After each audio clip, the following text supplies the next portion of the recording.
Well, good evening, everyone. Welcome back to another Foam Daddy sponsored training. Sorry, I lost my train of thought. So my name is Lawrence with Foam Daddy, and this is... I'm Chris. Hi, everybody. So I made a little post a moment ago, and I think I was just so excited. I just couldn't wait to get started. But, for a lot of us, it's exciting that customer calls, they email, they send a text, and they're ready to book. Or maybe they have some questions. And that's what my good friend Christopher and I, and then also I've got another couple Foam Party people are going to join us. We're going to talk through what do you do now? But as I mentioned in kind of the teaser before, there's actually a lot of work to do before that phone call comes in, or at least in my opinion, I think there's a lot of work to do before that phone call, text, email comes in. There's a lot of prep work so that you're ready to answer some of those questions. So I think we start with some of that. Does that sound okay? I would love to. So let's let you go. Well, I think the couple things I want to start with. First of all, I think let's take a minute and just walk through all the different ways in which you market foam parties, or what you might be doing, whether you're doing all these or some of them. Let's talk about that. And then I want to take a minute and also talk about sales funnel, because I think that's an important thing you need to understand and analyze in order to really have your sales process down. So let's talk about, if you were to just take a back of an envelope and a marker, and like, okay, how are all the ways I can market foam parties? And make a list. Here are the ones that come to me off the top of my head. And if you have more you can think of, or if you guys do, then jump into the comments as well. So first thing that comes to mind is obviously a website. That is the most comprehensive way to explain what your brand is and what you do. And I think that it's really important that we understand from the get-go here that if you stop 100 people that are going by your house or your place of business on the street, I'm going to tell you that probably 99 of them have never been to a foam party before, or maybe more than 99, I think. Yeah. And then on top of that, I would bet that if you asked that 100 people also, well, what is a foam party? I would bet that maybe only 80 or 90% would be able to even tell you what it is. And as we've talked about before, and at Foam Universe to do things, I think the other challenge is that within that group of people that maybe have experienced a foam party before, I think there's a perception on the part of a lot of them that it's a thing you do in Cancun at your all-inclusive resort, sure. At 3 p.m. after you've been drinking margaritas all day, and they shoot it in the pool, and I think so. The idea, even though we're many years into this journey, a lot of us as a community, I think that one of the first things that you need to address with everything you do, no matter how you market, is simply, what is a foam party? What does it look like as a family or a local or a children's event? And you've got to make sure that that is coming through with your marketing. And you've got to just make sure that they understand that's an alternative. I would also maintain that we are so early in this process, all of us, despite the fact that collectively all of us are doing literally millions of dollars of foam as a community, is I think that people just don't think of foam as an option. It's just not on the menu. I think the default is, okay, I'm having a kid's party, we'll book a bounce house, we'll book a water slide. Oh, we could book a magician. I think even something like a game truck probably is more on people's radar than a foam party. So I think that whatever you're doing with your marketing, it needs to really tell the story of what a foam party is, and that it's fun and it's amazing and it's great. And I think the mistake we all make as business owners is we do this every day. So we know what a foam party is. Inside out, you right? know, I know this is my life, but we sometimes see things through our own glasses, and we fail to really appreciate the perspective of the consumer or the potential customer. So I think that's sort of a baseline thing, is just realize that awareness of this is just not there. So going back to what I said a minute ago, so website, your website has got to tell the story of what foam is. It's got to sell the benefits. It's got to show what it looks like. And I've looked at a lot of foam party websites, and I would say that one of the things that I see a lot of people doing wrong is, I don't care how many photos you have on your website, it's still probably not enough. I think video is very, very strong for selling foam, because if they see what it is. I had somebody today who had a question for me, and it was a big event at a resort. So here in Phoenix, at Passover, we have a whole bunch of these kosher tour groups that take over all of our big resorts. And they completely take over literally every step of a property. They kosherize the resort. It's amazing. It's like a cruise ship on land. They bring in high-end entertainers and then a whole program of kids activities. And she reached out and she said, well, what does it look like? And I texted her one of the marketing videos, and 40 seconds later, she texted me back. She says, oh, that's absolutely amazing. And if I didn't have that video, I wouldn't have, it just wouldn't have happened. It was a high dollar event. So I think the visual of what you do. I think the other problem is, and I want to speak to my Bounce House friends. I love you guys. I love you guys so much. But the problem with all of the software packages that drive all of the Bounce House websites that all of you are doing is they're very, very transactional. If I looked at 100 Bounce House websites, they all look the same. All the Bounce House people have a very similar logo. The websites look the same, but they don't do a very good job because of what ERS, BCN, and Inflatable Office do. They don't do a very good job of selling the sexiness and the sizzle of something. They assume that you know what a Bounce House is and you just want to complete a transaction. So I think that if you are using one of those platforms to try to sell phone parties, it's the wrong platform to sell phone.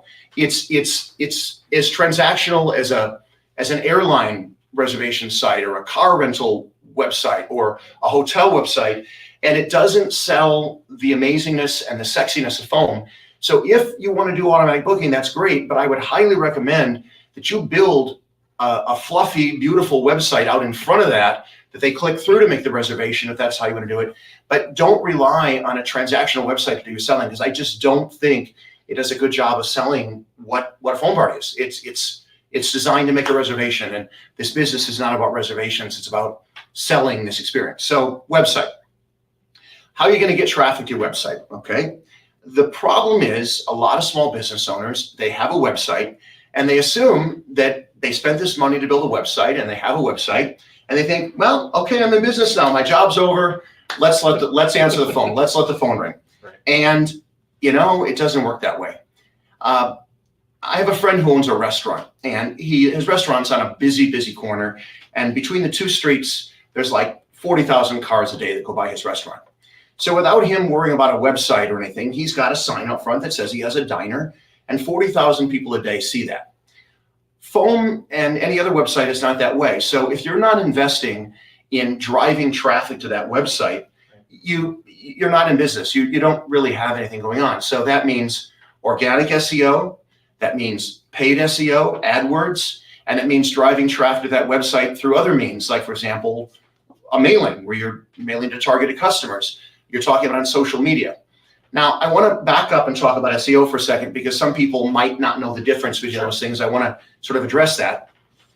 So organic SEO is SEO that means that you've done things for Google to rank your website well. So if they search for party ideas in Kansas City, the Phone Party KC website comes up.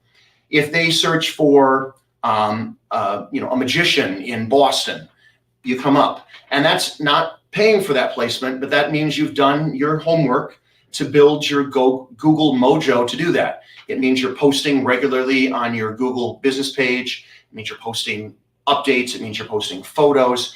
You can't just post to your social media and think that's enough. You've got to be maintaining, and it's funny, even though it's not called Google My Business anymore, I think we all still call it Google My Business. It's now done through Google Maps, but you've got to do that. If you weren't at Foam Universe last year or this year, and you're not familiar with this amazing guy we call the Wizard, you should really think about that. So the Wizard is Cameron Boyes. He's in the group if you want to find him, Cameron Boyes, B-O-Y-E-S. Cameron works for a company here in Phoenix, and he does organic SEO for probably about 40 of us that are doing well. It's $300 a month, special price for Foam Daddy family people.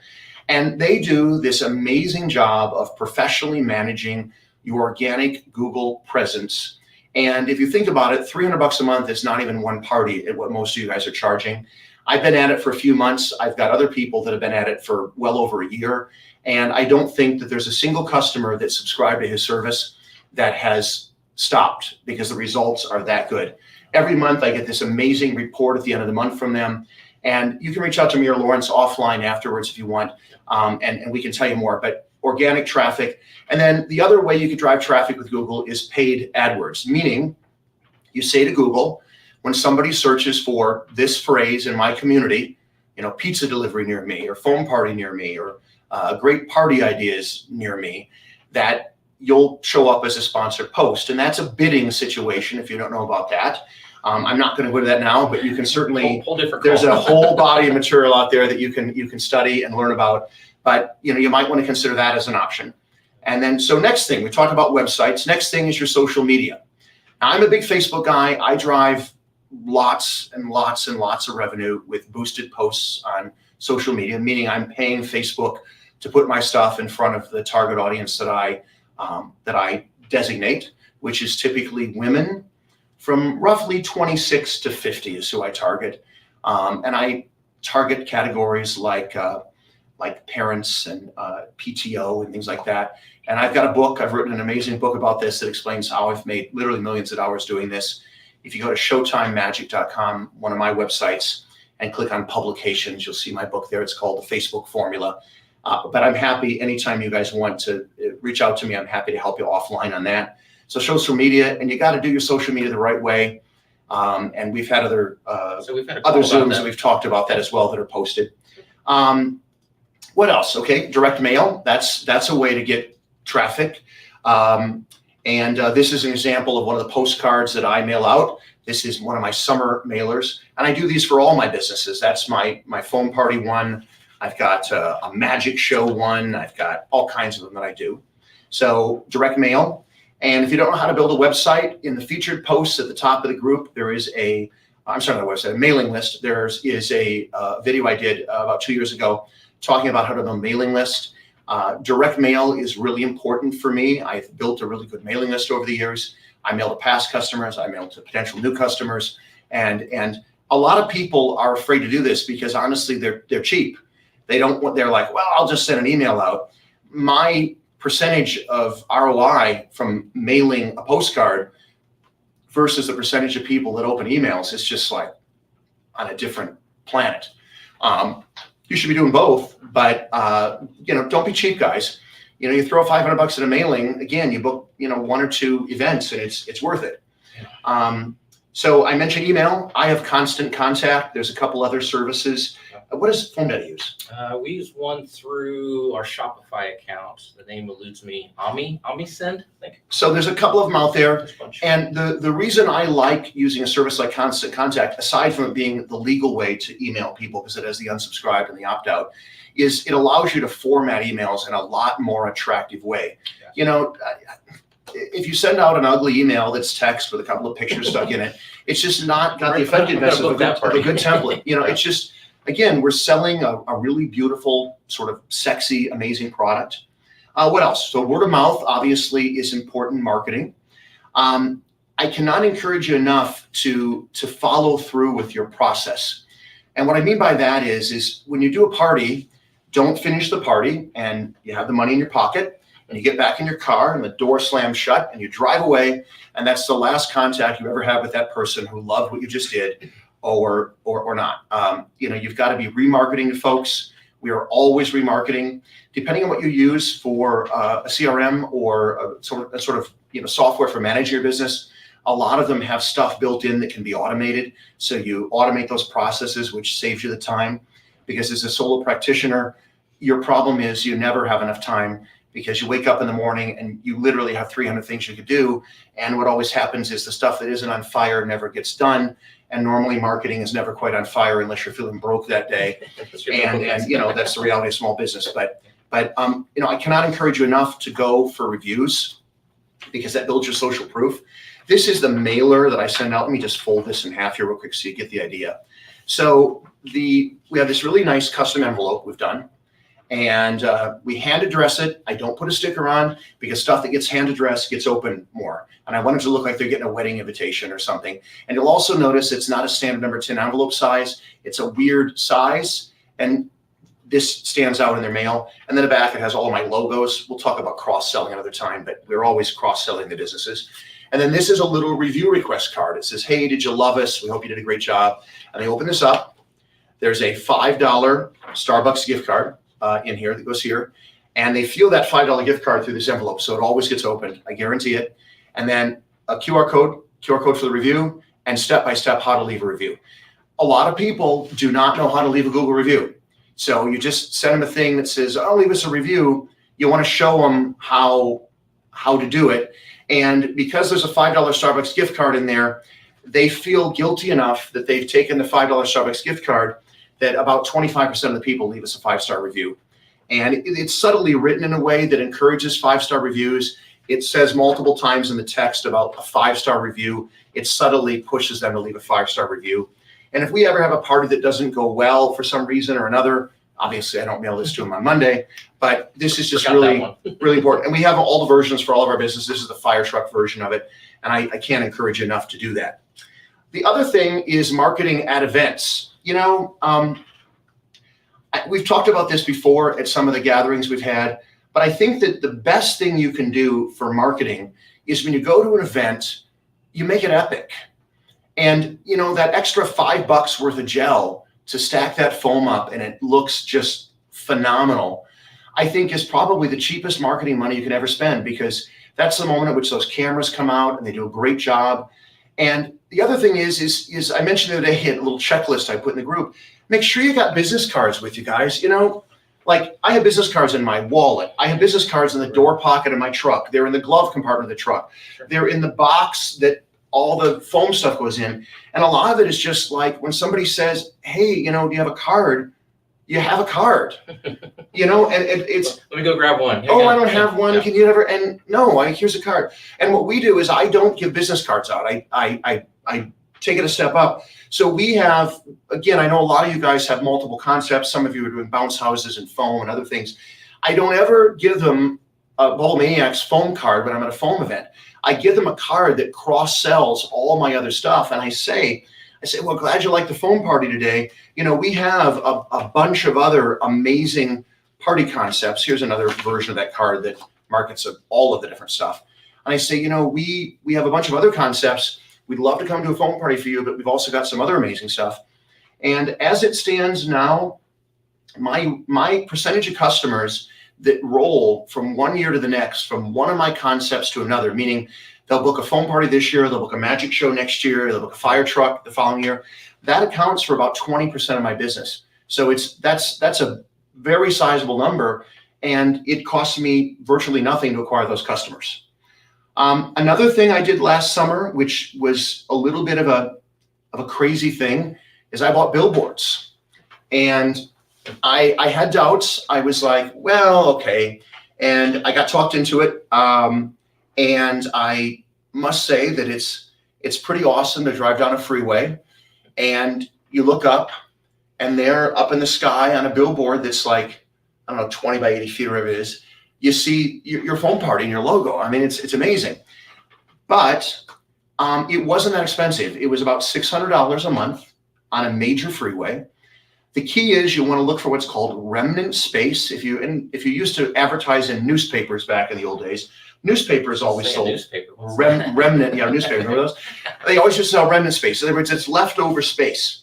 They'd rather sell the digital billboards that roll through ads are a lot less expensive than a fixed, old-fashioned billboard. Sure. There's also something called blip billboards, BLIP, blip billboards. It's in most places in the country. And you can specify location, number of rotations, number of hours, all that stuff. And it's fairly cheap. And if you're in a smaller market, even fixed billboards are not that expensive. And you're never gonna learn, you're never gonna get the results unless you go out and investigate it and you learn about it and maybe you try it. And it may well be that there's a billboard on the way into your town that's been sitting there, unsold for a couple of years that they're willing to give you for a good price. And it's probably worth the idea because it gives you exposure to tens of thousands of people a day. How else can you market? There's a ton of ways. Can we intervene for just a minute though? I know you have more. I'm catching my breath. If y'all don't know Christopher, he could easily talk about this for the next 3 hours. Okay, so I know you've got more and I'd love to come back to more, but I think what you just talked about kind of takes me to one of the first points I wanted to talk about. The thing I kept hearing on every single thing that Christopher showed, he's prepared. He's ready to go. All the different brands that he offers, he's got his prices figured out. He knows what kind of questions are going to come from the customer. He's got some material ready to go. So if we can pause on this for a second. I'm one step ahead of the customer. That's exactly the very first point that I wanted to make with you all at this call tonight. once they call and you're excited, I get it. I'm still there. It's fun. I had a call today. It made me super excited. But if you haven't put all the other work into it, you're going to be behind. You're behind at that moment. That customer is going to notice it. So this was a great example of you've got to be ready to go. You've got to think through all those questions that customers are going to ask. So be prepared. The other big thing I wanted to mention right off the bat, be ready to move fast. There's a great article was produced, I think it was MIT. I'll share that in the link down below because it's a 10-page document, lots of numbers. I love numbers, but I don't know if it's going to turn out well on the camera. But the big thing was you've got to be ready to not only answer the phone, but in the event you miss the call, be ready to respond. And it goes through some really interesting data in there. Basically, you have 5 minutes on average to be able to respond to that customer. If you don't, the chances of closing that sale are really, really low. So if you've heard nothing else along the way, I think it's kind of simple. Be prepared and answer the phone. And if you don't answer the phone, return the call immediately with whatever that looks like. So be thinking about that as you kind of get started. What should we add to that about being prepared? What kind of question? Let's do that. Well, the website needs to be set up the right way. Yeah. So when a customer, particularly a birthday customer, a birthday customer is different than a large event customer, is a little bit different than like say a summer daycare customer, right? But that means your website needs to answer the questions they have. It needs to tell them what a phone party is, what you do, not, well, we come and it's fun, but no, we come for this amount of time. We provide this, and this, and this is what it costs. Yeah. So I always use the term bullet point. What is it? Bulletproof bullet points. That's what it is. So make sure, and Christopher went through and did it as he was talking. We do this and we do this, and it's this price. But the thing I would add is be ready to not so much change those, but be ready for those answers. Okay. If somebody asks you, well, I know you said it's an hour party, but could we do 30 minutes? Could we do an hour and a half? Could we do that? Let me get back to you. While you're working on getting back to them, they're looking for somebody else. So be thinking about those questions. Even though you've got it all lined out, what if? Have those ready to go. Does that make sense? Oh, absolutely. And so as an example, the way we do our social media ads is it's all about driving traffic to the website. I do not put a phone number in my social media ads. And there's certain things I address, like we, service this area, this age group, or whatever. For more information, we say for party packages and pricing, visit, and then there's a website link. So they come from social media to the website filters them. We book probably, and I'm not kidding with this, probably 98% of the people who call us, we book. And it's because the website's done the job of selling it and qualifying them. They saw what they like, they're ready to give me their money. So one big piece with the website. Prices. Do you put prices on your website? Oh, absolutely. Yeah, I do as well on my personal website, and I think it's a good practice for you all to do. Use that website to funnel those customers out. Because here's kind of the secret behind all this. Some of the people aren't your customer. They're just not. So use that website to filter them out. Otherwise, you're going to spend an immense amount of time answering text messages, phone calls, and emails, and find out that they're just not your customer. So, and listen, because if you consistently get questions on the phone or by email or confusion about something or whatever, just you gotta soak in that feedback and then put it back into your system to either fix your website or add more information, things like that. The average person comes to your website and they're there like a minute and a half is what our average time on the website is. And you've gotta have it, as you guys know, if you've seen Fernando Alvarez Jr. lecture, he talks about how everything is sort of above the fold. If you think of an old newspaper term again, you've got to be able to answer those questions quickly, because if you don't, they're done. And that's the end of the interaction with the customer. Yeah, totally agree. So let's do something a little different. I've got a phone party provider on there out of Kentucky.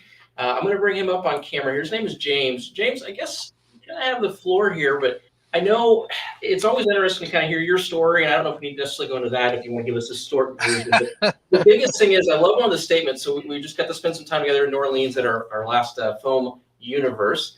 If I said it correctly, I always say university, Foam Universe. But I really like what James had to say. He called this a no business. So I'd like for sure for you to touch on that kind of concept, because you're right. And then the other tips and tricks you've got as far as dealing with customers when they first call, some questions maybe you've had, things like that to kind of help people, kind of know what they're getting into. James? So if anybody who doesn't know, I am the pooper scooper here, and I'm the poop king, basically.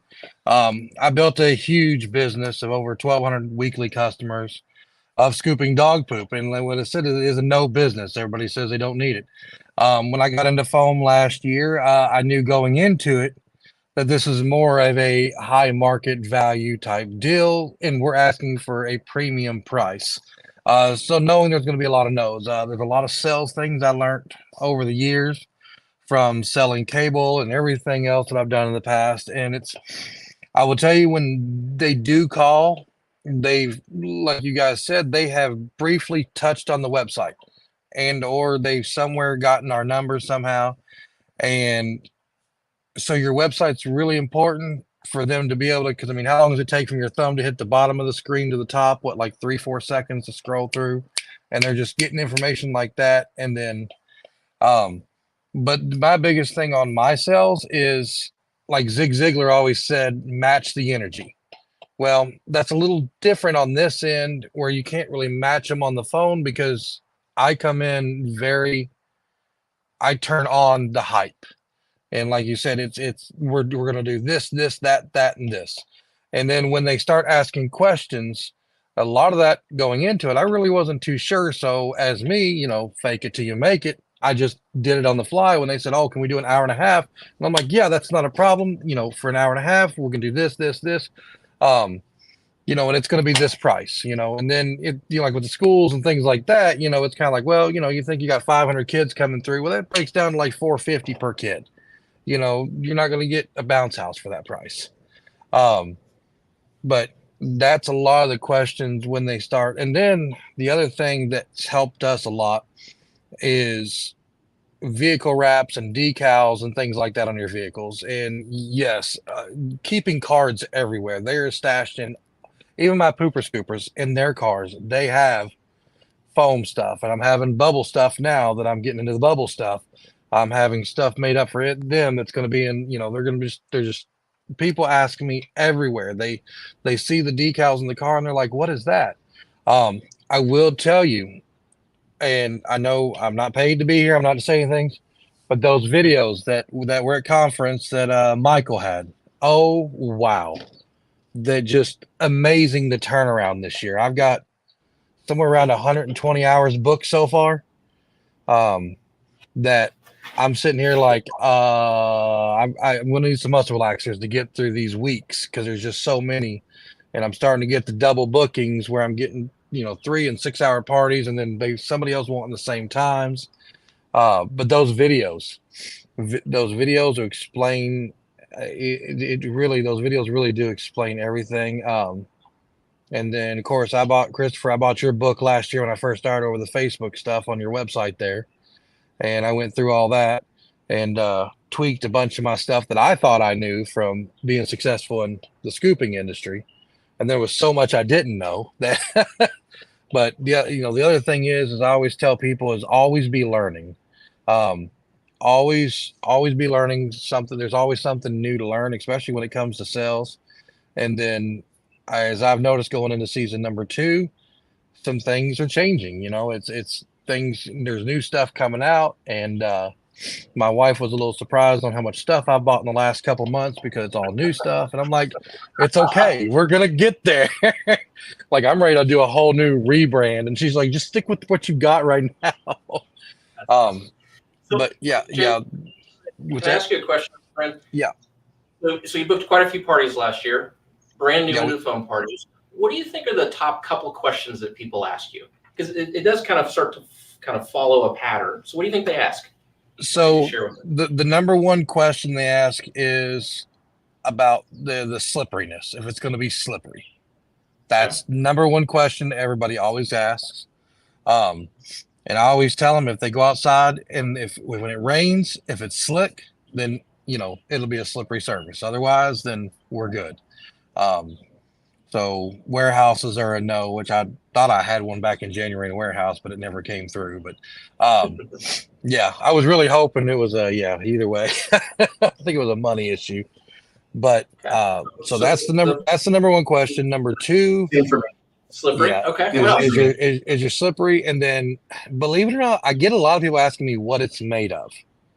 Okay. So I always keep that one form that's in the group there. I always keep it, anytime I'm getting on the phone, I've always got it somewhere right on the laptop, ready to pull out and be able to send to them. And it's also in my service agreement that I send out with all the helpful tips and stuff in the bottom. And I always tell them, look in the bottom. So this is what the parents are going to want to know. This, especially in the schools and stuff. I said, this is what you want to give them. This is what it is. I think it's just a regular printout. I don't think it's the whole SDS and whatever we call it. MSDS? No, that was 10 years ago, wasn't it? Whatever they call it now. SDS now. The same thing. Yeah, is that what it is? So they just changed the name of it. So they're curious about what's in the foam, so we kind of walk Yep. through that with them. So Right. we go through what the foam is. And then the third one is always with the bigger events, they always like, oh, well, I've got 110 kids and I want to do 1 hour. And I'm Yeah. like, no, that's like safety. Like that's the biggest thing I preach is safety is Yeah. knowing your Canon's capability. And this is going to be something that after people, if you've done a bunch of parties, you'll know what that Canon can handle versus if it's teenagers, little kids. So it's the next is the safety. Third is cleanup. I tell them, I was like, look, I said, you got 20 minutes. When I turn the Canon off, you got 20 minutes and that foam's gone. That's about it in the Kentucky heat out here. It's gone in about 20 minutes. They got 20 minutes. I stack it up as high as I can get it. And then boom, I say, look, you got probably about 20 minutes and all that foam's going to be gone. So they want to know cleanup. They want to know cleanup, which is a little different when it comes to color. They want to know, hey, is this stuff going to stain my grass? If you have a dad who's particular about his grass, I would probably not do it on his grass. Well, in the same case of Orma, you have a parent, you have a homeowner that is concerned about it. But yeah, you're absolutely correct. These are the kinds of questions that you need to be prepared for. The customers are going to ask this, and I'll ask that in a second. Go ahead. How much space do I need? Oh yeah, how much space? Yep, space is always a big one. I'm trying to think other the main ones because that pretty much, of course, then they'll ask if it's, back to the toxicity level. I guess I'm not sure where the myth came in that the foam solution is toxic or made out of chemicals, or because I see some posts where people are like, oh, well, now you're just killing the environment and killing the grass. And I'm like, wait, we're doing nothing more than, suds in a bathtub. We're just doing it on a larger scale before the dyes and perfumes. Yeah. And I want to point out to those of you that are watching that, James is not in a big city. Louisville is not, New York City or Chicago, guys.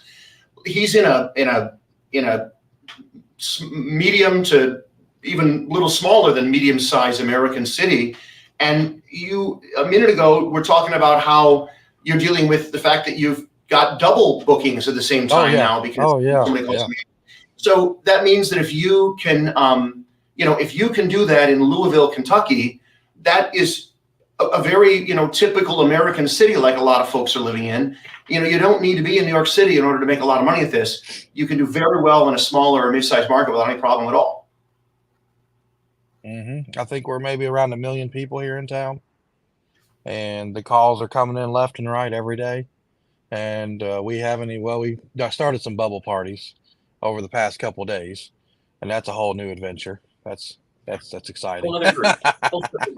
It's funny. We've the last 2 or 3 weeks, we've been doing a lot of bubbles. For those of you, it's a little late for this year since Easter is Sunday, but for those of you that are not doing bubbles, I just cannot emphasize enough, particularly if you're in a market where it's maybe not quite warm enough yet for foam, but it's sort of warm enough to do an outdoor activity. Man, oh man, we make a lot of money leading up to Easter every year with bubbles. There's just so many Easter events and spring events that bubbles are just such a great offering. So please, we can do a Zoom about that sometime. We'll get a few of the bubble experts on, but please put that on your to-do list because you're leaving money on the table if you don't do it. Yes. So we had some more additions come in, just questions here. So the first one is, will it mess up the grass? So I'll ask it to the two of you. Somebody else has asked that too. They kind of see how we role play these things. So what happens when a customer says that, hey, we're going to do a foam party. I'm interested. I love your price. I love everything. You went to your bullet point. Is it going to kill my grass? No. So is that it? We just say a simple no? I say it won't kill your grass or kill the kids. Okay, kill the grass, kill the I kids. make it into a joke. I'm a believer in the way I sell things. I mean, I used to professionally sell things for a living, and I seem to think I was pretty good at it. I'm a believer that in the sales process, a lot of times a customer asks questions because they feel like, even if they're ready to buy, they feel like they should ask some questions. It's like they just feel They like have to. this Do you have any questions? They're like, this can't be that easy. I need to ask a question or two, right? Right. So I think a lot of people ask questions because they just feel like I've got to ask this guy a question or two. So I think a lot of it is when you're answering those questions, you got to make sure that you don't open a can of worms by sort of over answering it. Sometimes the best thing to do is you simply give a very short, direct answer, and then you shut up. You don't, or you answer with a little humor. It won't kill the grass, it won't kill the kids. It's perfectly safe. And you know what? That's just a little bit of humor to where they go, okay, check the box, ready to book. Yep. I just, don't overthink some of these situations, because you can talk yourself out of a sale if you incorrectly or with the wrong energy or wrong tone answer a question that wasn't really an objection to begin with. You know what I mean? Yeah, absolutely. James, And what do you think? Well, and what I tell people with, will it harm the grass? And I tell them, and I read this in a group somewhere, no more than running the sprinkler with a bunch of kids for about an hour. So kids, and that's about where I tell them that's where you're going to be at. Now, of course, when we get into 2-hour parties, it's a whole different story. When you have a bunch of little kids and they're running back and forth in the grass, yeah, we're going to cause mud. The grass is going to bounce back. Now, of course, you get down in the southern states where it dries out. I had that a couple times last year, where what I do in the beginning of the party, after I set everything up, the rules, set everything up, I actually take a photo of the entire setup, the rules, the grass, everything. I take that photo, and that's just because in the back of my head, in the business that I've been in, I'm not reseeding and replanting anybody's grass, because your grass is already dead before I get there. And I keep those photos for in case. I've had I think 2 people came back and said, "Oh, I killed the grass." I said, "Well, here's your grass before we started." And they were like, "Oh yeah, I guess it was dead. I just didn't pay attention to it." Well, the weed guy hasn't been out there fertilizing for a few months, and I was like, "Yeah." And then the other thing on the sales thing is, after they've gone through their questions, there's a big problem, and I'm doing it right now, is the word or stuttering through what you're saying in the sales pitch, and the gaps. If you're gaps, like I use a program called Jobber. It works fine for me because I know it inside and out. There's better programs out there for this. I just know this one in and out because I've used it for so long. But I have to log out of my Poop Scoop Jobber to log into the other one. And if I'm on my iPad, and depending on where I'm at, if I'm in between a ravine or a hill somewhere, it's real slow. So I'm making casual conversations. I'm asking them questions. But I always kind of, after we go through everything, I always say, okay, what's the date and time you're looking for? And what they always say, the last one loses, last one wins, last one to speak wins. How's that said? Because then they immediately be like, "Oh, we were thinking May 26th at like 3. Okay, great. Give me just a second. And even if if the system's being slow, depending on where I'm at, I tell them, hold on, just the system it's trying to pull up. You know how computers are. I'm working on the system. Okay, let me go out to May. Okay, I got this. Okay, I'm like, all right, I got great news. I got that date's open. It's available. It's yours. I just need this, and this, and then I can send everything out to you. And you're making it easy. You just quit. In that case, you're not like, well, I'm gonna send you a link and you need to complete this form, and you got it in your hand. Take it. If you have them on the phone, you get the information and you get it and you go. You take it. You don't wait for them to put the information in, because that's, like you said, that's the bounce house world that does that. It's all right there. It's plain Jane. Bounce has been around for 20 years. Everybody knows them. And I will actually say, I believe some of my success is because my Google AdWords and all that, and the keywords I put in magicians, bounce house, and stuff like that after what you said, Chris. I think that's what helps, pull it. And when people look up birthday parties, they're like, and I always ask, hey, how'd you hear about me? Well, I was just looking up bounce houses and I saw, no more bounce house, foam party. And it works. Can I just put some out real quick here? Yep. Notice that nothing that James said, nothing that I said, nothing that was in any of the questions, nothing Lawrence said, there was not a single reference to price. I want to talk about that for a second. Yeah. You see, if your customer funnel is working right, the customers will have looked at your website and know what your price is before they call you. And we never are like, well, what does it cost? Or do you have it cheaper? I mean, one out of a million. Every now and then. I mean, I had one last Saturday that emailed me about a party for this Saturday who kept trying to chisel away for a better price. Yep. And he finally called me this afternoon while I was at Costco and said, I'm going to book it. Okay, you're worth it. Oh, okay. So, I won. But I guess the point is, we really don't deal with price objections or price discussion by phone because, again, it's my process and my customer funnel and my flow has been set up in a way that most of the time when they're calling us or emailing us, and at that point that we have that conversation, it's that they know what it costs, they know what it's about, they might have a couple questions, but mainly the big thing is are you available on May the 22nd at 3:00? Right. Then with that, or back to your original point, they understood what was on the website, but they just want it reaffirmed. Yep. I understand it's not going to hurt my grass. I understand this. Are you sure? Yeah, everything's fine. Okay. They just feel that need to hear it from somebody. Our average booking call is probably, 2 minutes, 3 minutes. I mean, it's just, they're ready to book. Who, what, where, and when. What's your credit card number, please? And thank you. We'll email you a confirmation in a couple of minutes. Have a nice day. Yeah, it's really simple.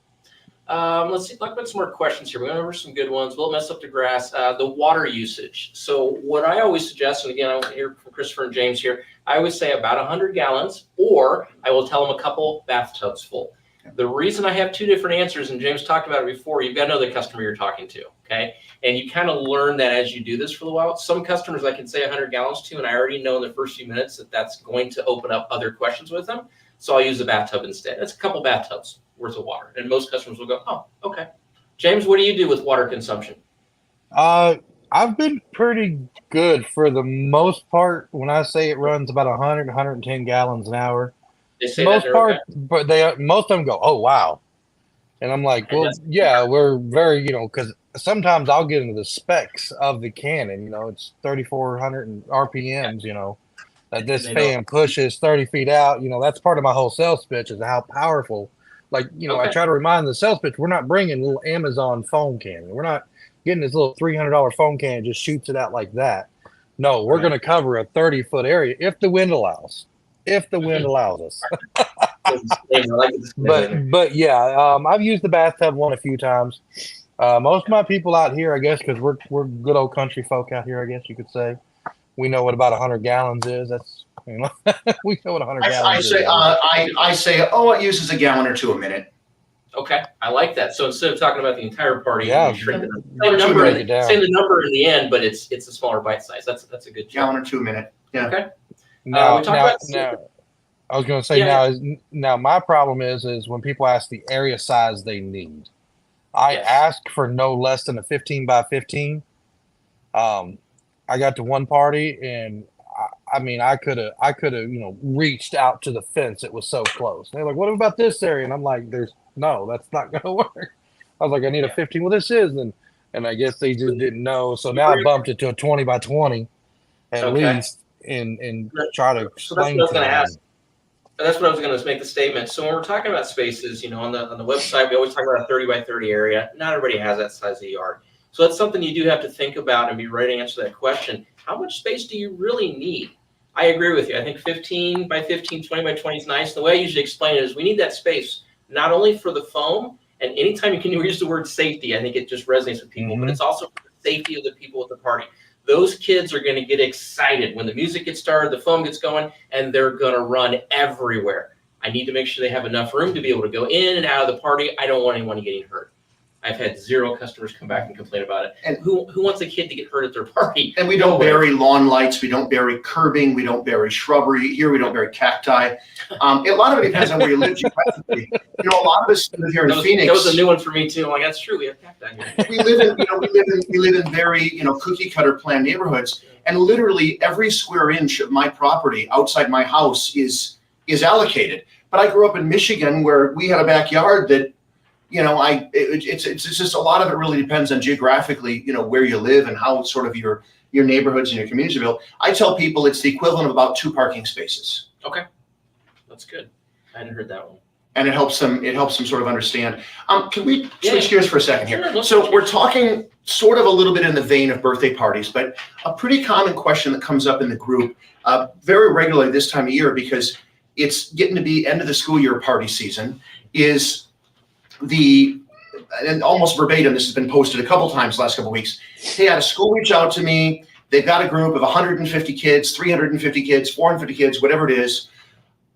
How do I have that conversation? What do I say to that PTA president or the principal or the teacher that's organizing it? And how do I price it? So I think that's really a valid question at this point. And rather than me answering that, I'm wondering if anybody who's on wants to jump in and comment about that. If not, we can certainly cover it. But anybody who's on want to jump in and make a comment on that or talk about their approach to that? Maybe James, everybody else. I was going to say I've got a quick approach. I want everybody to remember with festivals and schools. I want everybody to remember this. When you bid them, you're going to walk to the front office, and I know you guys, Chris, Lawrence, y'all are going to say this. You're going to shake your head. You're going to walk to the front office, say, "Hey, I'm James. I'm here at Derby City Foam Parties. I'm here to do your foam party." I'm like, "Okay, great. They're excited. Let me go find the person that's in charge of it. Let me go find the maintenance guy." Even though I just had a conversation a week before with the person in charge and told them everything I needed. And then we're spending the next 30 minutes trying to scout the location, because in that entire week, they hadn't put any thought into it. They don't know where the water is. They don't know where the electric is. Now I went out at my flex last year was Ford's company picnics, and they had everything set up for me. I walked in, set up, and we were good to go. That's the only time it's ever happened with these. So with schools, that you're going to want to make sure you account for that extra time getting there and your time being there. Also with the schools, that happens all the time. They're like, "I've got 450 kids. I want to do it in 2 hours." And I was like, due to safety, that's not going to happen. Remember, this is your business. This is your insurance. You are on the line for these kids if something happens. Okay. One kid gets hurt, they will get on social media and they will bash, you know what, out of your company about it being, unsafe, or, it just takes one little thing, and a kid gets hurt. And then all of a sudden it'll get on the news and just bad things happen. So safety, I say no more than 30. I'm excited to use the turbo head nozzle this year for these birthday parties. I know I'm going to use extra foam, but I know with 20, 25 kids, one nozzle head will do it. Having the double, I'm hoping will, maybe 30. But like I tell them, I'm like, okay, well, so what we do is I tell them let's break them into classrooms. The good thing about classrooms is in the classrooms, they know the teachers. If there's a teacher assistant, they know the teacher assistant. The teacher assistant knows their names. I've had some schools that want to combine the entire 5th grade class together. I'm like, we're not really, not really happy with that. I said, I'll do it, but I need to bring out 2 or 3 cannons so we can space them out to keep the kids spaced out. And and I always bring up, like you guys said, it's about safety and how many. And I think if anybody's new in here, as they start doing parties, they'll realize and they'll understand what the cannon's capable of. I had one last year I went to. They told me they were going to do groups of 30. They brought out groups of 60. It would hit their heads, and that was it. I could never get it to foam. I could never get it to thicken up, because there were 60 kids at a time that were just grouped together, and they were just bashing each other. It was like a little mosh pit, and it's one of those things. So yeah, breaking them into their classrooms is, I always tell them that's the best way to do it, because it always comes down to budget. But understand with schools, you're going to probably put a little more solution in there than you normally do. If you decide to use a school with one cannon with the turbo head, yes, we're eliminating a second cannon by possibly using that turbo head, but we're going to use more liquid. So you want to add on for that. And then there's going to be like, I've got barricades and things I set up to block the parking lot. So there's more time in my setup. James, I got to apologize. This is all great stuff. But if I'm sitting on this call, I'm sitting there thinking, what does this have anything to do with taking that inquiry and close it into a sale? And I'm with you, but hear me out. I think you're 100% correct, James. I think all the stuff that we've talked about up to this point is all about closing that sale. I don't want to overload people with this stuff. Here's my, once I get off the phone with them, Go ahead, Jeff. Once I get off the phone with them, I say, hey, here's the price. What I'm going to do is I'm going to email you and I'm going to send you some videos of our process and what we do. So I email and text it to them and say, here. No. And then the I'm next not day, saying- I call them and follow up, and they're like, yeah, they saw the videos, they want it. Yeah. The videos. Video sell. No, you're 100% correct. What I'm saying is just if I've got these, there's a lot of people on the call, if they're sitting there thinking, man, this is all, there's a reason that we're talking about all of this before we actually even move to closing it. If you don't have answers to these kinds of questions, if you haven't thought through all of these different avenues, they're going to ask you a question. You're going to go, and you just lost credibility with them. So, but if you don't know the answers, that's okay. That's why this group, this family that Christopher, Paul, everyone else has helped create is so amazing. Ask these questions. I don't want to volunteer Christopher. The sales process is more complicated for a school. Yes. I think you will get more questions. You will get more objections. It's, it's a different number too, because if you're going to do 500 kids, you might be quoting a price of $1,500, $1,800, $2,000. And I must say that, sometimes, that's a lot of money to all of us, right? That's a lot of money to me and all of you guys. And that's a lot of money, even if the PTA has $50,000 in the bank account, to that mom you're talking to, $2,000, they choke on that number. Yeah. And you shouldn't choke on the number. By the way, guys, don't lose your courage when that number is about to come out of your mouth. Have the courage to quote what you need to quote. Don't try to quote them $10,000 for an elementary school, but have the courage. Right. The other thing I want to point out about why it's important to close these elementary schools and the end of the school year parties goes back to what we said at the very beginning. The level of familiarity in most of your communities with foam as an entertainment device, or for whatever you want to call it, is low. And you just went to your local elementary school and you just had 400 or 500 kids on a Tuesday right before summer experience how cool the foam party was. They're going to go home and talk about it. They're going to tell their grown-ups. They're going to tell their brothers and sisters. They're going to be high-fiving each other in the hallway afterwards and telling their teacher how much fun it was. You just cannot overestimate, if you're getting started in your community, particularly if you're working in a neighborhood or a smaller area where you want to have really good market penetration. That is it's gold, guys. It's just absolute gold. And those kids have had the time of their lives. And automatically, anything that happens during the school day that's not math or whatever is automatically amazing.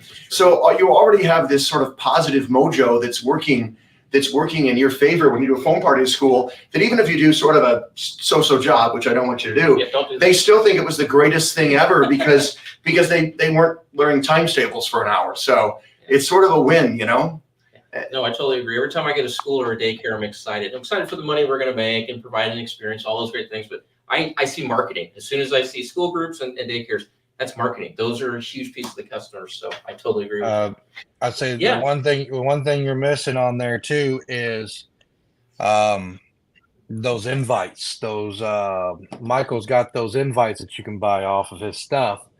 Getting those printed off, and then you do that in your sales pitch too, and say, hey, look, about 45 days before the party, I've got these invites and I'm going to print out these posters and I'm going to bring them out to your school.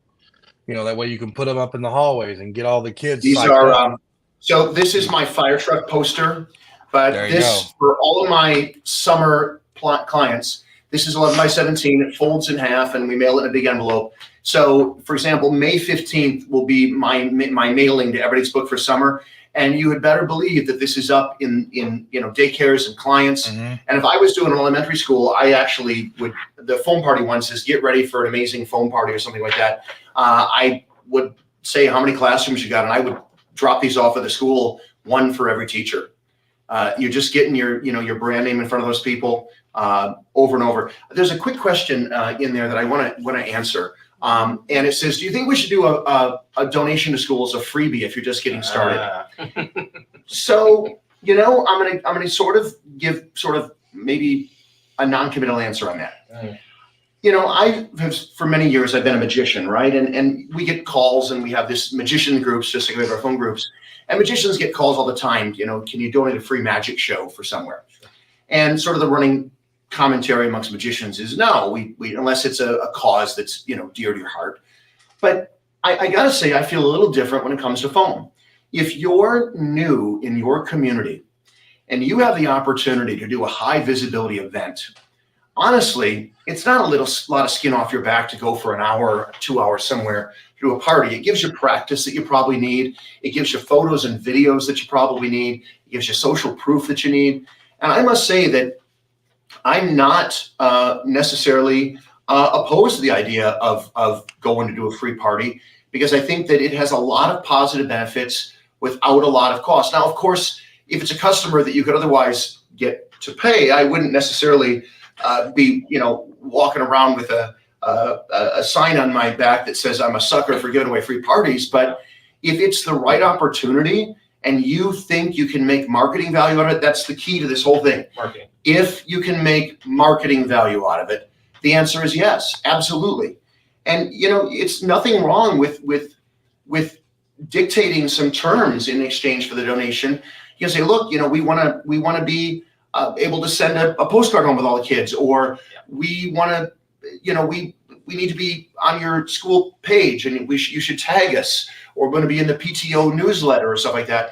There's nothing wrong with dictating those things, but in a lot of places, that tag from that right organization or that visibility you'll get it has huge value. So, I would say, to answer your question about should you do a freebie, yeah, I really think you should strongly consider it. That doesn't mean always say yes, but I think they all deserve some consideration and some analysis. And you can always reach out people text me every day and send me messages on Messenger. I'm happy to talk to you guys and help you. That's why we're here. This is why we've created this community for everybody. If you're not sure how to walk through it, call up Foam Daddy, call up me, send us a message, and we'll spend 5 or 10 minutes with you and help sort of walk you through it and help you make sense of it. Because when you're new at this, especially, you're not supposed to have all the answers, and that's totally okay. It's our job to help you and get you where you need to be. And so we're here for you. It's no problem at all. Yeah, if I can add 2 things onto that, maybe 2.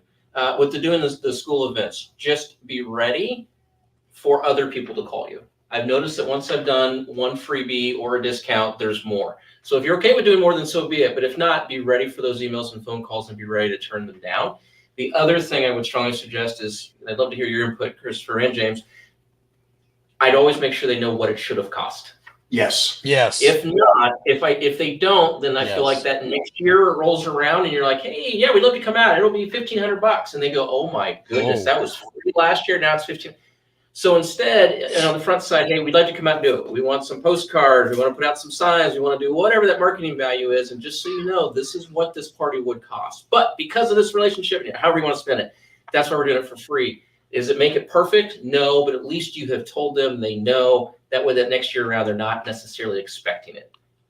I would add those. I would tell you, I am as big as I am. Here's what I did for a few different events and a couple of daycares and schools and stuff last year. Was one, I negotiate out with every kid gets a card on their parents, and I told them, I said I will donate the labor if they cover the foam cost. Okay. Is what I did for a lot of them. So I really wasn't really out the foam cost. Of course, I upped it a little bit to make, a little bit, not a whole lot. Cost, right? Yeah, no. Because there's time to make it and stuff like that. I'm actually out there making a big batch right now as we talk. That's why I was outside earlier, because I've got the pumps going out there.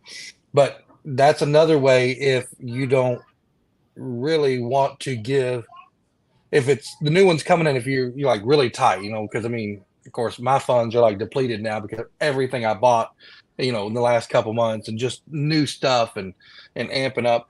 But if funds are tight and you're starting out and somebody says that, yeah, we can work with that. Be like, what about this negotiation? And throw in, hey, can you tag me on the full social media page? Throw me some shout outs. Can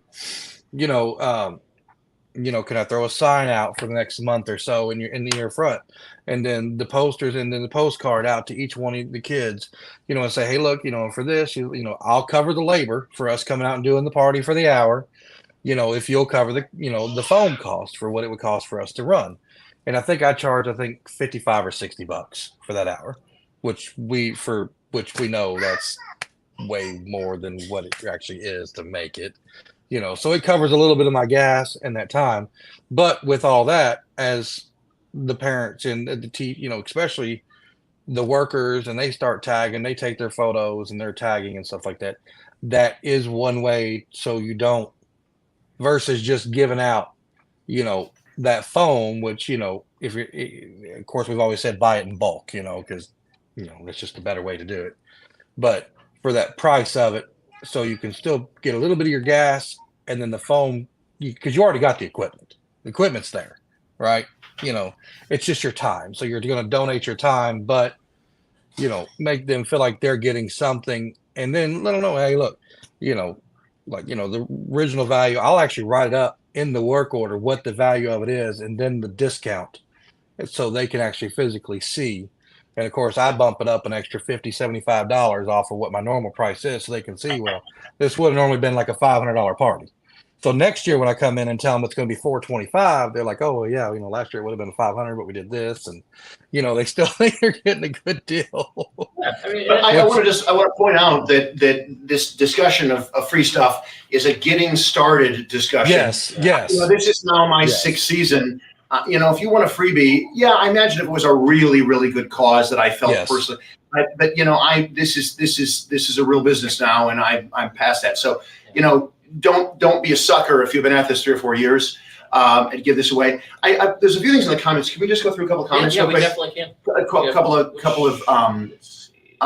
So there was a million comments, so I can't really get all of them. But let's just knock a few quick questions off. Yes, let's pause real quick for that. I don't want to speak for Christopher, but oh my goodness, I'm in an amazing situation with Foam Daddy. My boss pays me to talk about foam all day long. That's what I do for a living now, which is great. I am all over the Facebook page. I'll put the link down below. Schedule a 30-minute call with me. It doesn't cost you anything. There's reviews on there so you can kind of see how I did. James was a previous client I consulted with. Please give him 5 stars, okay? He's not going to send you a $5 Starbucks gift card, though. I'm not a salesman. That's not my role with this company. It's really not. I'm here to answer questions. I've got some other things I'm responsible for too, but that's the main one. I'm here to help. So don't ever feel like you're bothering me. Reach out, schedule some time. We will go through some of these questions. The other thing you're going to see with me is if I don't know, you're going to hear a really strange thing. I'm going to go, I don't know. And I will usually reach out to my good friend Christopher. I'll drag Paul in. I'll call whoever we need to get an answer. But don't think that you can't call us and ask these questions. You're not going to be an expert at this. Call us and ask us. Okay, I feel like I had to say that. Yeah, it's just this. Foam Daddy is a company, right? So obviously we like to pay for the light bill and things like that. That's helpful. But at the end of the day, it's really, we've really tried to create this community with now almost 7,000 of you guys, and really, Foam Daddy is not successful unless we have a lot of successful people out there. So it's a matter of helping you. Let me just go through a couple of quick questions. I won't grab all of them, but let's grab a few that are most relevant.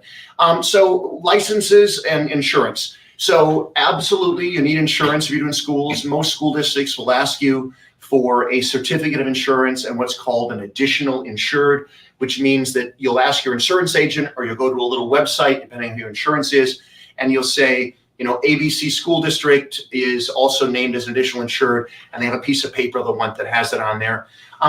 We don't need business licenses in our community, but in some cases you do. And like, for example, I have one community I work with that's on the outskirts of our metro area. And even though I have no physical location there, because I do events for that particular city and the city pays me, I have to have a business license in their community, which I think is sort of the dumbest thing ever. But it's $70 a year and they spend a lot more than that with me. So I just check the box and fill out the form and I don't worry about it. So how do you find those resources then? How do you figure that out? So they normally ask. Yeah, so normally they'll ask. Their suggestion I'll give you is one for the insurance for the schools, but also if you need that business license, go out to the cities where you're at. They all have maintained city websites. Look for a term called a business license. If they require them, actually, even if they don't require them, I've usually always seen them there. Yes, their business license required. They'll tell you what it is and usually give you the steps. If there's no license required, they usually say that as well, that you don't need one. Some you'll find you have to fill out the paperwork, but there's no fee. They just want to know who you are and that you're in the city doing business. So unfortunately with that one, there's many cities that are across the country, we don't have a list of all those. So go out to your local city's website and look for a business license requirements. Okay, what else? And in a lot of places, if you're like, let's say like Phoenix, for example, we've got 20 or 30 cities together here. And in a lot of cases, if you have a license in the one city, you don't need them in all the cities. And in our case, you don't even need a business license here. I have a sales tax license for one of my other businesses, but because services are not taxable in the state of Arizona, for the foam party business, I don't even have a sales tax license, so they don't need one. So It just, it really varies by your area. I was going to Let's- say one thing about the Facebook group is that doing the search bar. Nobody's brought this up yet. Is when you search something, take everything with a grain of salt. Every area is different. What they're doing in Florida and Texas, having foam parties in the middle of winter, I don't get that here in Kentucky. It's too cold. The ones up north in Canada, they're shut down till April, May. They don't start. So every area is different.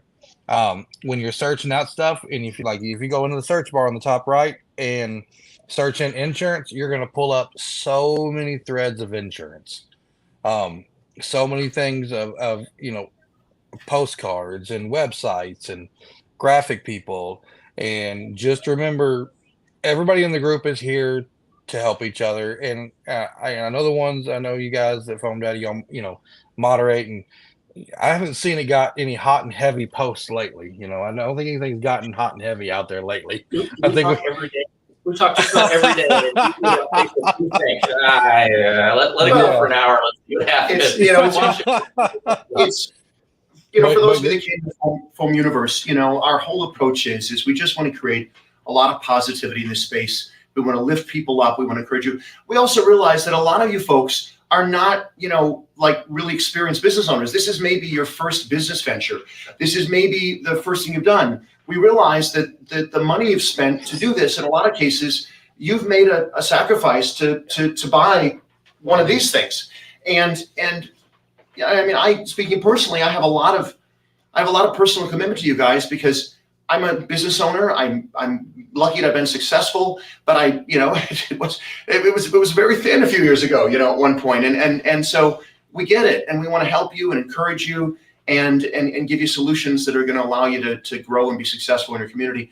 And for those of you that are new to this, the other thing is I got to tell you, it's an awful lot of fun to be in this business. You'll find yourself at parties, and first of all, every lyric to every Kidz Bop song, which is a little and what order they play. Every Taylor Swift song. But you find yourself dancing to Taylor Swift in front of a group of kids, and it's literally just, you finish that party and you load up your car and you close that door and you're going home, and you have the biggest smile on your face because you've just created joy. You've just created happiness for a lot of people. You've created a memory, and you find yourself sort of, without even trying, having fun as well because you're in that environment that's so great. So it's the coolest thing. I love doing foam parties because I leave and I'm always in a good mood and I'm always happy. And I always have money in my pocket when I'm doing too, which is sort of nice. That's always nice. Do you find it to be a little stressful doing that? You're the one that you've got to show and you've got to make this party happen. Do you find just a little bit of stress with that when you do them? Because I did in the beginning. Because in the back of my head, I'm like, oh man, what if somebody hits my van on my way to a party? What if I get into a wreck? What if I get a flat tire? Like, all these things process my head because these kids are waiting on us. We are the party. There's that level that they're Little waiting. Johnny's birthday will be ruined if you don't deliver. Yes, or if you don't come, it's the end of the world now for that little child. And there's a little bit of a stress level there. And until I pull in that driveway, I don't care if I break down at the end of the street, I'm loading on the cart and I'm gonna push it down there. Like, that party's going down. I think that is absolutely what you've just expressed is absolutely a really important point about this. It's that in simple terms, you care. You care about not just making money, but you care about the product you're delivering and what that means. That's the one time in his life that Johnny is going to turn 4 and have a 4th birthday. And that's a really big deal to Johnny and his mom and his grandma and dad and Aunt Susan and all these folks. But to him, especially, that is a big deal. And I think that I would encourage that all of you to take a little bit of the mojo of what James just expressed. And that if you feel what James just expressed, your heart is in the right place about this business. And I know so many of you personally, and I know that so many of you are like that, or all of you for that matter, that I know you're like that, because it really is, I take every party personally, and if something does go wrong, I feel absolutely horrible. And I just, one of the things is we've grown, there's a lot of days I have 8 or 10 crews out doing foam, and they're doing multiple parties. So the odds of somebody getting a flat tire or a car breaking down or there being a traffic jam or somebody dropping a piece of equipment or forgetting something, even with, the best laid plans, you can only really manage life to about 99%, And when we are in that 1% category that something goes wrong, we fall all over ourselves to fix it, and I think that being a customer who's maybe been in a restaurant occasionally, who's gotten a bad steak or checked in a hotel and the air conditioning didn't work in my room or whatever, you think about being a consumer in those situations and the service recovery that's happened and analyze those things. And so when you're in a situation where maybe something doesn't go right, and maybe it's within your control, maybe it isn't, maybe it's just the world, you think of the customer, what you'd like to be, how you'd like to be treated in that situation. And I think that would actually be an interesting call at some point, is to discuss sort of service recovery and troubleshooting. I think that would be fascinating to talk about that sometime. I think we'll maybe do that as a future call. Yeah, absolutely. I think the recovery when things go wrong, and then right before that, the first part of the call is, well, how do you try to keep that from happening? How do you plan for it? What do you bring in the car? And then what happens if one of these machines start to act strange? To start with, the numbers on the Canons and it's on my laptop, call me. Okay, that's the first one. I'll try to help you. But yeah, I think it's a good point. Just being ready, planning for that. What And else? I think that, this is about closing sales and about marketing today. But honestly, I think that your ability in a situation where something goes wrong, and it doesn't necessarily mean a mechanical problem, it could be anything. I think that sometimes you can turn a customer who may have been in a situation where they weren't satisfied or potentially weren't, you can turn that person completely around into where they're an evangelist for you, because you've just done such an amazing job of showing that you care and that you're wanting to provide excellence, that you can actually turn that situation around in an amazing way if you do it right. Very We're at good. a little more than an hour right now. How are we doing? Up to you. Can I just remind everybody to clean their filters on their cans? Like, Go I ahead. just think it needs to be said every time we say, just remember to clean your filters. Yes. The other thing, I'm going to do it. I don't normally get up and leave camera, but I'm going to. See, This is a I feel like $3 I feel like this is the most common thing all summer long. I have never seen so many videos until I got in the group, and then I was like, why are we not promoting this? Like, So, y'all, this is a $3 fix to that filter. For one, there's plenty of videos on the website. This is what's called a lingerie bag or a delicates bag. You can get these at your favorite retailer for like $3.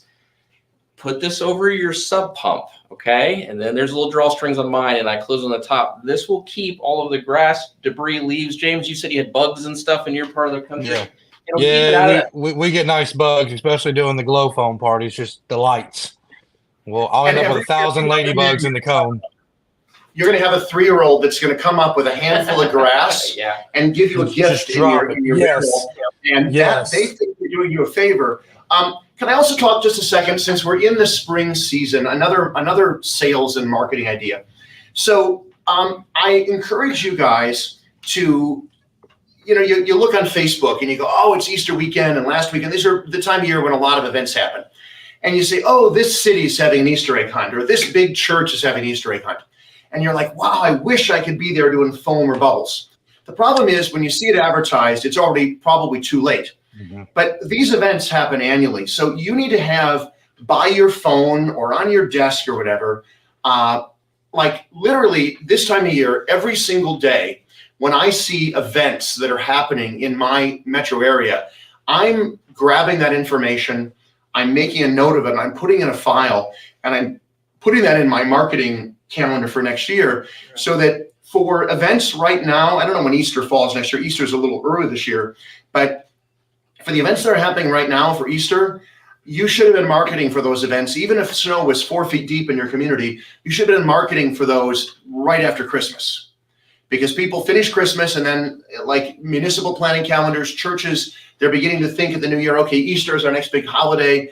And so I just really want to encourage you guys to have your radar scanning on your social media, on all your local parent calendars, all your local event calendars. Your radar should be every day scanning those things and sucking that information out of there and dumping it into your marketing system, so that you're in a position where next year you're going to see your name as a part of those events. Because if you're not doing that, you're missing the boat. Yeah, absolutely. So to add on to that, if you missed Easter, what event should they be looking at right now?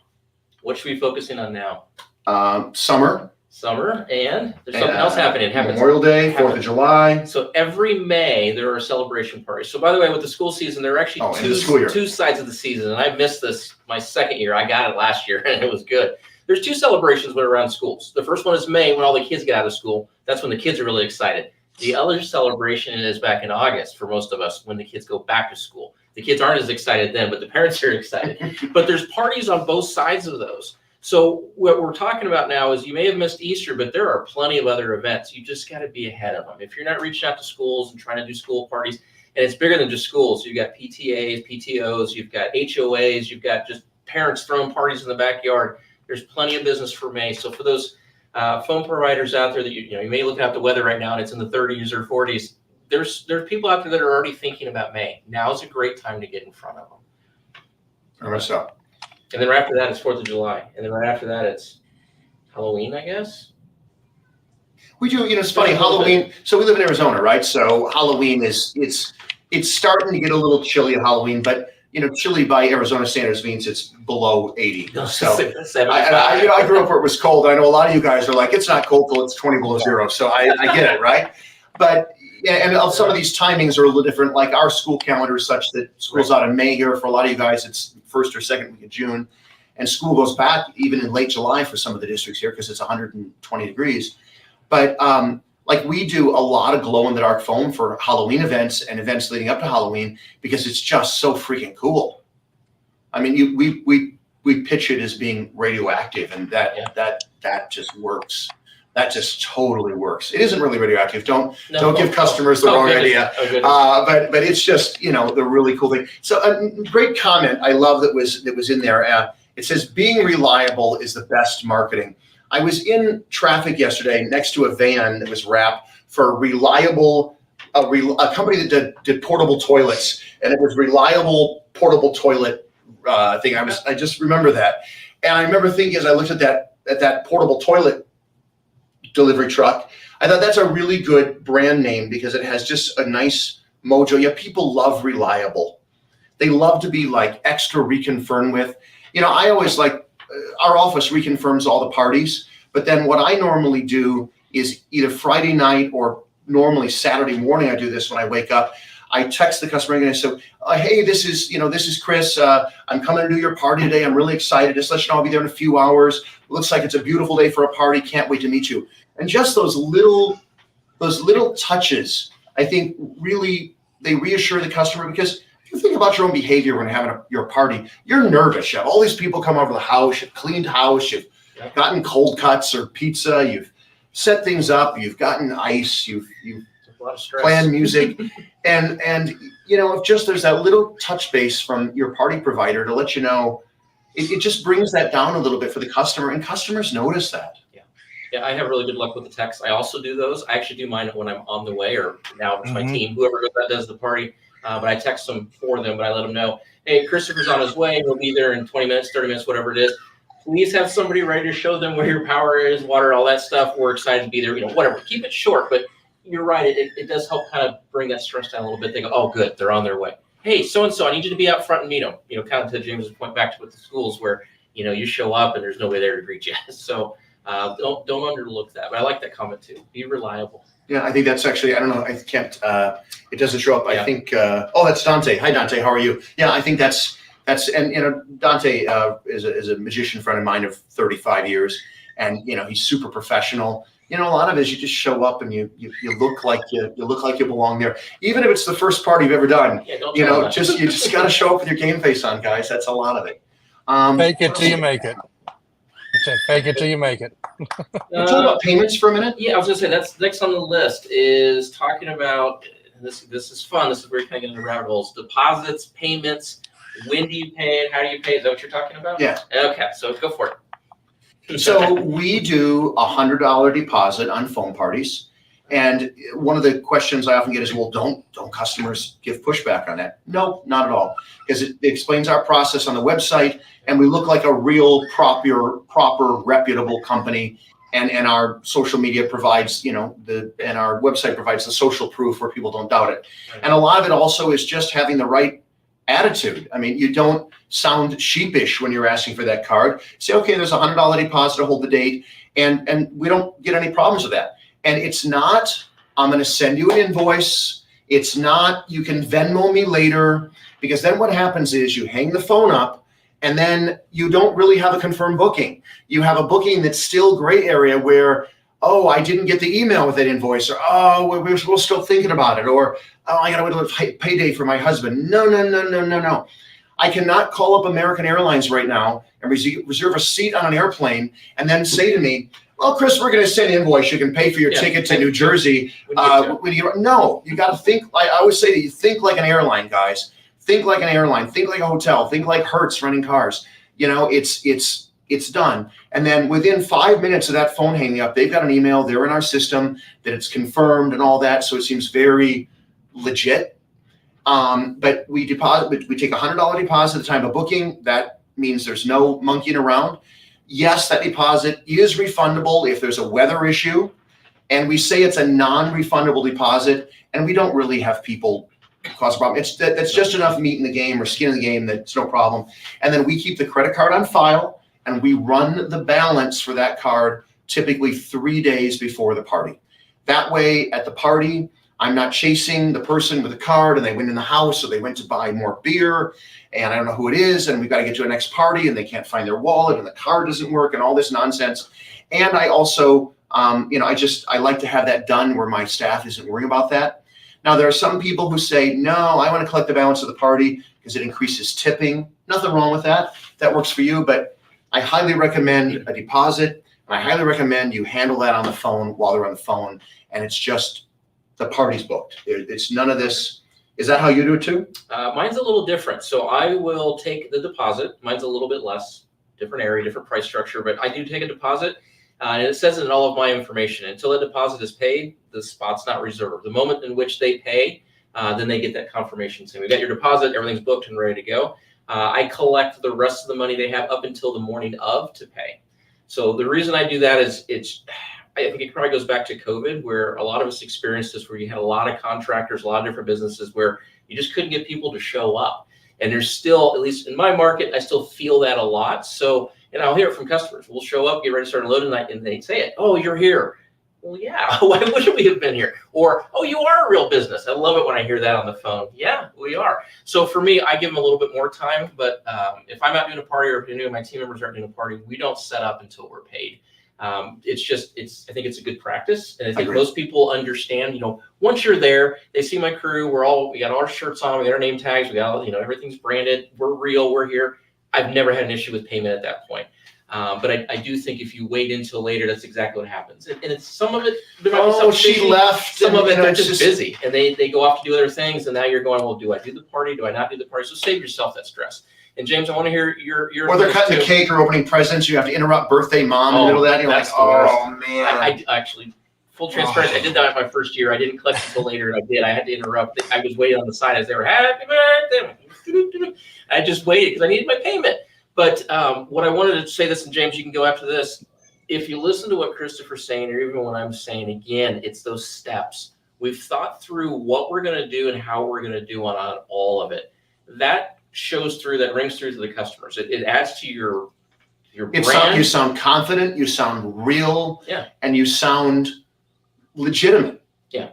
So there's no reason for them to be nervous because I've done absolutely nothing to even inject the tiniest little bit of energy into our interaction that would make them nervous. Mm-hmm. It's like we're just so together and professional and organized and ahead of stuff that they never even doubt us, and that's just really key.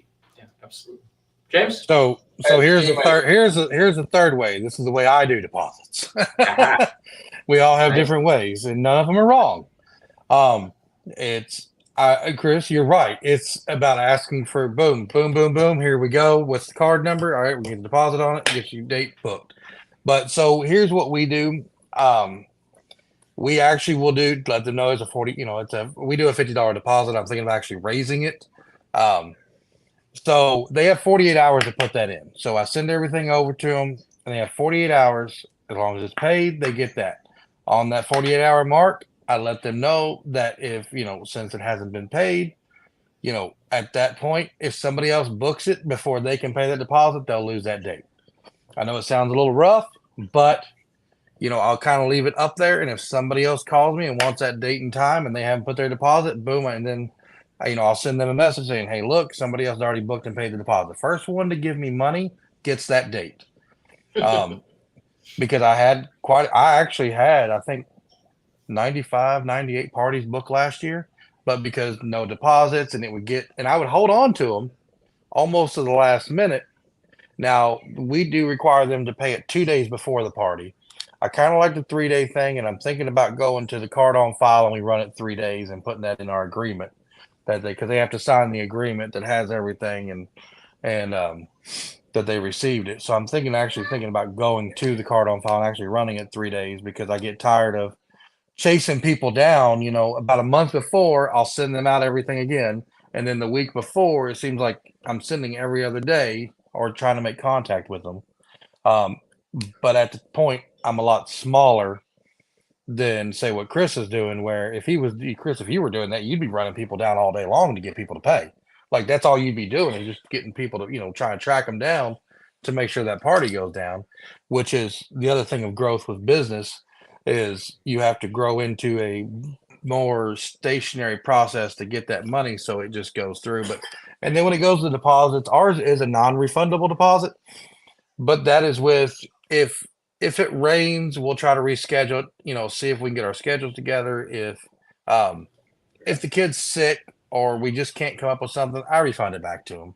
I don't need them saying, hey, Derby City didn't work with us. They held our deposit. My son was sick in the hospital. And, it's just easier just to get, and that's what they're going to do. And then people's going to get a bad taste in their mouth about you. But now I've had people, the way you want to be treated. Yep. They'll message me on a Friday night and be like, oh, well, I need to cancel tomorrow. I'm like, oh, is everything okay? And I never heard a word from them. So I just keep their deposit. If you don't tell me why, give me a reason. My auntie died or something, or, tell me something. Not, and I gather some of those they canceled was financial. They didn't have the money to pay for it, even though a month prior they had paid their deposit. And then a week up to it, I gave them a phone call. We went over everything again. They were good. And then I said, okay, just remember, get this invoice paid so that way we can come out. And then some of them, it just lingers on. And 2 days before at midnight, if I don't have any of the money, I go in there and I click delete and send them their notification. Their party's been canceled due to non-payment. And whatever you do, have a system, stick with the system. Because the other thing is as you grow, like as an example, we're almost into March. We have booked almost 1,000 parties so far this year across my various concepts. We're roughly at 1,000 right now.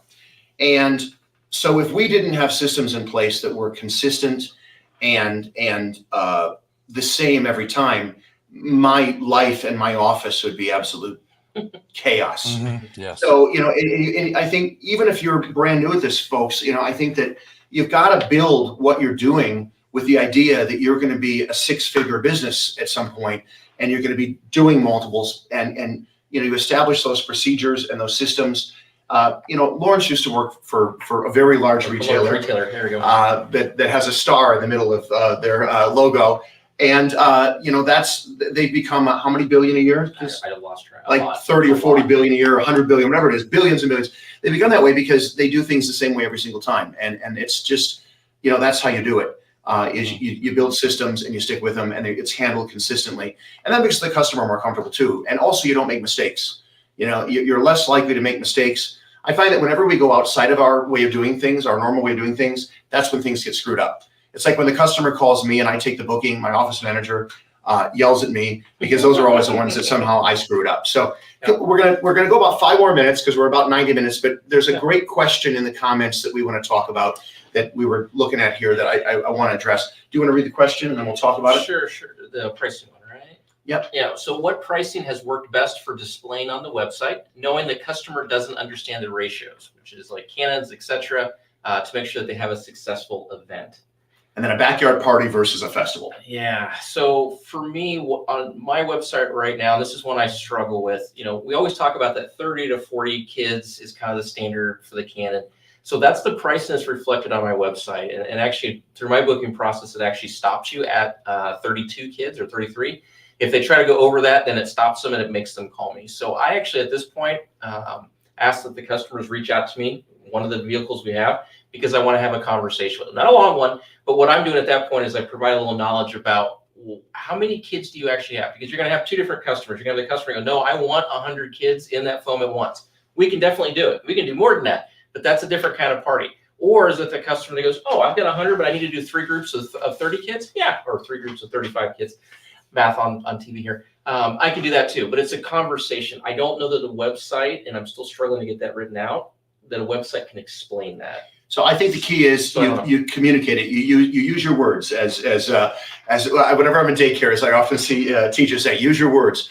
So number one, I think that with your packages, you use verbiage and explanations that indicate that's for a birthday party, an at-home party, for up to 25 kids. And then you put a little box below it that says, having a bigger event, need multiple cannons, longer time, ? No problem. We can accommodate that. Reach out to us for pricing. And I have absolutely no problem at all booking events that are $4,000 or $5,000 events for cities or big end of the school year parties and stuff like that. No problem at all with $349 45-minute birthdays. By the way, if you're not offering a 45-minute birthday party package on your website for birthdays, I highly recommend you think about that. A bunch of us, as an experiment last year, started offering 45-minute packages. It's now our most commonly booked package because at a birthday, at that 40-minute mark, you just feel the energy drop off. And so 45-minute packages are our lead packages for birthdays now. And we are really in love with that. It was a great decision to experiment with that. And if you're not offering that, I highly recommend you try it.